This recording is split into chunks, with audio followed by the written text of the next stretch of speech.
Oke, halo semuanya, kembali dengan saya. Pada kali ini kita akan membahas mengenai studi kasus yang ada dengan topik yang sama yaitu Simple Adaptive Weight.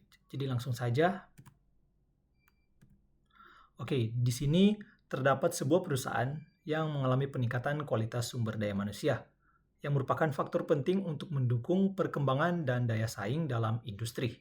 Salah satu strategi yang dilakukan perusahaan adalah melakukan promosi jabatan kepada karyawan yang memiliki kinerja baik dan dianggap layak menduduki posisi yang mungkin lebih tinggi dari semulanya. Namun, proses penentuan karyawan terbaik sering menjadi masalah karena ada beberapa faktor, antara lain yang pertama melibatkan banyak kriteria persyaratan evaluasi yang berbeda-beda. Yang kedua, penilaian yang dilakukan secara manual berpotensi subjektif. Yang ketiga, sulit membandingkan secara objektif karena setiap karyawan memiliki kelebihan dan kekurangannya masing-masing. Dan yang terakhir, keputusan harus dibuat berdasarkan data dan bukan hanya penilaian personal saja. Berikut kriteria yang ditentukan oleh perusahaan. Yang pertama disiplin, kedua nilai kinerja, ketiga masa kerja, dan terakhir jumlah kehadiran, yang dimana samping kanannya merupakan bobot yang diterima oleh perusahaan. Pada studi kasus ini, perusahaan melakukan penilaian terhadap 4 karyawan kandidat promosi tersebut.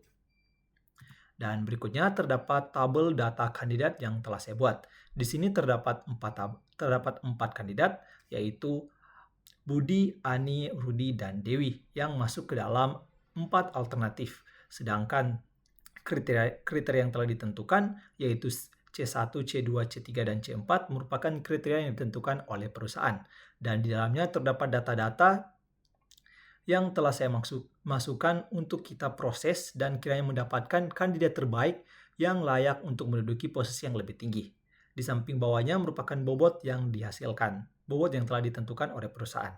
Nah, untuk proses penyelesaian ini kita akan melakukannya menggunakan rumus normalisasi untuk pencarian variabel R, di mana terdapat dua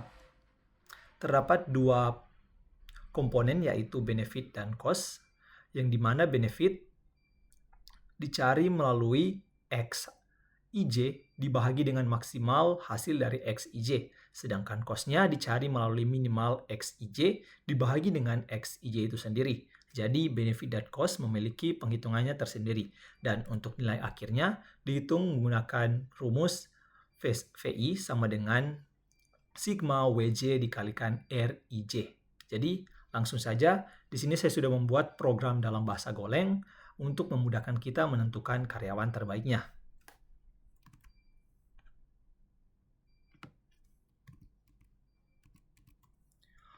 Oke, jadi di sini merupakan program yang telah saya buat, di mana nama filenya masih sama, yaitu main.go, dengan package yang saya gunakan yaitu FMT. Nah, di sini terdapat fungsi selain fungsi main, dan ini saya akan jelaskan nantinya seiring berjalannya setiap kode program yang saya jelaskan. Nah, di sini kita mulai dari fungsi mainnya, yaitu terdapat entry point-nya. Di sini kita mendeklarasikan untuk variabel data, di mana data ini merupakan tipe float dengan dua kurung kerawal kotak, di mana dua kurung kerawal kotak ini mengartikan bahwa variabel data ini merupakan float dengan 2 dimensi, yaitu float 2 dimensi dengan nilai di dalamnya sesuai dengan data kandidat sesuai dengan tabel data kandidat, di mana A1 atau alternatif pertama yaitu Budi memiliki nilai 80, 85, 4, dan 3. Dan A2 yaitu Ani dengan nilai 90, 80, 66, A3 dengan nilai 75, 88, 52, dan 4 dengan nilai 88, 82, 3, dan 4. Berikut penentuan untuk bobot kriteria yang telah ditentukan perusahaan, di mana menggunakan variabel weight yang telah dideklarasikan. Di sini weight merupakan tipe float dengan satu slice saja, jadi nilainya tidak sama dengan data di atas yang memiliki 2 dimensi. Ini hanya array 1 dimensi saja dengan nilai 4 nilai di dalamnya, yaitu 0,30, 0,25, 0,20, dan 0,25 yang sesuai dengan kriteria yang telah ditentukan oleh perusahaan. Berikut di sini terdapat 2 variabel, yaitu normalize dan result, yang mengambil nilai dari fungsi simple adaptive wait yang saya telah buat di atasnya. Jadi kita kembali ke dalam fungsi adaptive wait, namun sebelumnya di sini sebagai argumennya saya masukkan variabel data dengan variabel weight sesuai dengan tipenya itu float 2 dimensi dan weight yaitu float 1 dimensi. Dengan pengembalian 2 dimensi dan juga 1 dimensi yaitu yang akan disimpan oleh variable normalize dan result. Jadi kita kembali ke dalam bagian penghitungannya. Nah, di sini di awal kode programnya ditentukan untuk variabel maksimal dan minimal. Nah, untuk apa variabel maksimal dan minimal ini? Variabel maksimal dan minimal ini digunakan pada saat menentukan cost dan benefitnya nanti. Jadi berikut di sini mencari nilai max dan minimalnya. Terdapat suatu looping yang menggunakan data sebagai patokannya. Jadi total data di dalamnya akan menjadi patokan. Jadi di sini data terdapat 2 dimensi, 4 nilai di dalamnya, dan di dalam 4 nilai itu terdapat lagi 4 nilai. Jadi 4 kali 4 sama yaitu 16. Jadi dia akan melakukan perulangan sebanyak 4 kali dan di dalam setiap perulangan 4 kali itu akan melakukan 4 kali perulangan. Jadi misalkan perulangan pertama yaitu perulangan for loop pertama dia melakukan perulangan untuk dimensi yang di luar, dan untuk perulangan kedua dia akan melakukan perulangan di dimensi yang ke dalamnya yaitu dimensi 2 dimensi atau dimensi matriksnya, bisa dibilang begitu. Nah, untuk perulangan di dalam dia akan tentukan apakah dia termasuk ke dalam cost atau ke dalam benefit. Kalau dia termasuk ke dalam cost, maka nilai di dalamnya akan dimasukkan ke dalam minimal yaitu row untuk bagian J-nya. Nah, di sini untuk syaratan masuk ke dalam cost, dia harus memiliki untuk datanya, yaitu variabel J, harus bernilai 3. Jadi, pada saat penentuan max dan minimalnya, datanya harus 3. Contohnya untuk kriteria bobot yang ketiga atau C3 atau C4, dia harus memiliki nilai 3. Karena kita ketahui bobot C3 dan C4 yang memiliki nilai satuan, bukan puluhan seperti 80, 70 atau ke atasnya. Dia hanya memiliki satu nilai 3, 4, atau 6. Nah, apabila syarat ini tidak terpenuhi, yaitu J sama dengan 3, maka dia akan masuk ke dalam benefit. Jadi, untuk setiap perulangan 4 kali perulangan tersebut, dia akan menentukan apakah dia cost atau benefit. Nah, setelah kita mendapatkan nilai maksimal dan minimalnya, berikut kita akan melakukan proses penghitungan untuk normalisasi nilai. Nah, normalisasi nilai ini akan digunakan untuk mendapatkan hasil sebelum penghitungan nilai akhirnya. Dan penghitungan nilai akhirnya itu yaitu menggunakan rumus value yang ke I sama dengan sigma dalam tanda kurung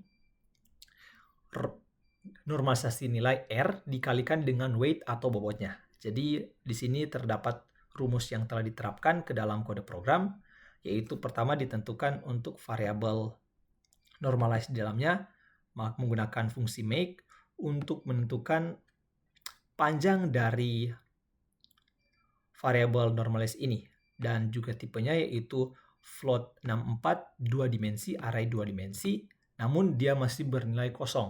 Nah, untuk nilainya akan dimasukkan secara perlahan menggunakan for loop di bagian selanjutnya, yaitu for loop pertama dan for loop di dalamnya atau nested for loop di dalamnya untuk array 2 dimensi berikut. Nah, dia masih sama juga menerapkan cost dan benefit, apakah dia cost atau benefit.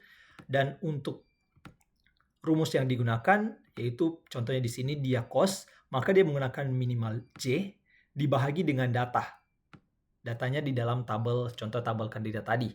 Namun apabila dia benefit, dia menggunakan maksimal untuk pembagiannya.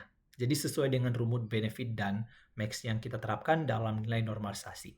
Berikut setelah bagian normalisasi nilai telah selesai, kita masuk ke dalam penghitungan nilai akhirnya, di mana di sini terdapat variabel result yang akan menampung nilai akhir tersebut dari setiap kandidat yang ada. Jadi untuk result di sini bertipe float dengan satu dimensi saja, array satu dimensi, namun untuk isinya belum ditentukan. Jadi karena dia belum ditentukan, dia masuk ke dalam golongan slices, bukan array. Berikut untuk perulangan, karena dia hanya satu dimensi, hanya satu kali perulangan.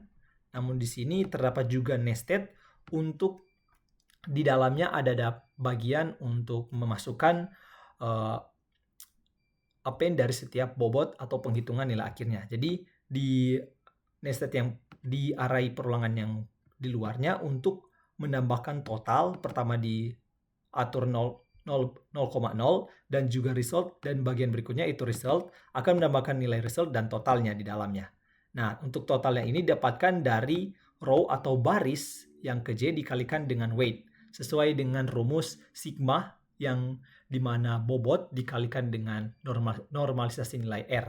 Nah, setelah kita mendapatkannya, barulah total, variabel total itu akan disimpan ke dalam variabel result yang akan ditambahkan menggunakan fungsi append, dan setelah semua perulangan telah selesai, barulah nilai dari normalize dan nilai akhir result dari setiap kandidat atau hasil dari setiap kandidat akan dibalikan ke fungsi main. Jadi setelah fungsi simple adaptive weight telah selesai, kita kembali ke fungsi utama, yaitu balik di sini, nilai yang telah proses penghitungan yang telah selesai akan ditampung oleh variabel normalize dan result di luar di fungsi main. Kemudian bagian di sini terdapat nama alternatif atau setiap karyawan yang ada. Saya buatkan untuk di dalamnya array dengan tipe string. Jadi terdapat 4 nilai.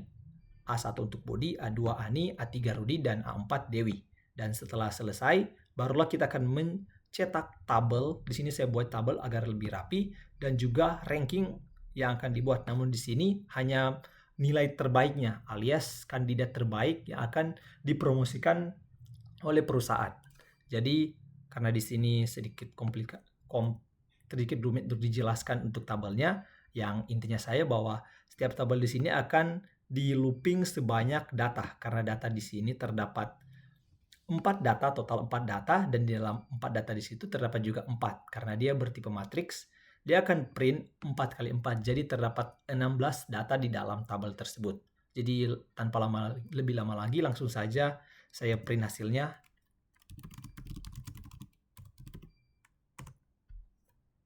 Dan dapat kita lihat di sini, berikut terdapat tabel hasil yang mirip tabel yang setelah dicetak ke dalam konsol, dan juga di bagian bawahnya merupakan kandidat terbaik berdasarkan metode yang digunakan, yaitu simple adaptive weight, yaitu A3, yaitu karyawan Budi, dengan nilai tertinggi yaitu 0,917 nilai hasil akhirnya.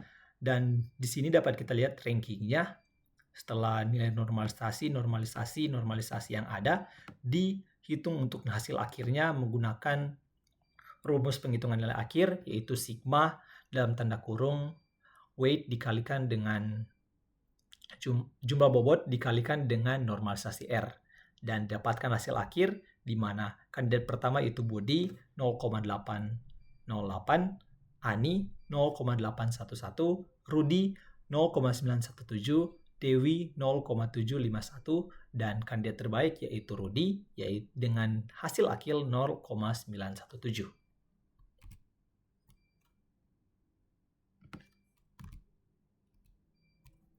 Oke, kembali ke dalam presentasinya. Kesimpulan yang dapat kita ambil di sini bahwa metode SAW atau Simple Adaptive Weight berhasil menentukan kandidat terbaik berdasarkan perhitungan objektifnya atau data yang telah ada, dan program Golang yang telah dijalankan di atas sudah menyelesaikan seluruh proses yang meliputi pertama, normalisasi otomatis, kedua, pembedaan benefit dan cost yang ada, ketiga, perhitungan nilai akhir yang akan ditentukan, dan yang terakhir, menampilkan hasil peringkat atau hasil terbaik dari karyawan yang kiranya akan dipromosikan oleh perusahaan.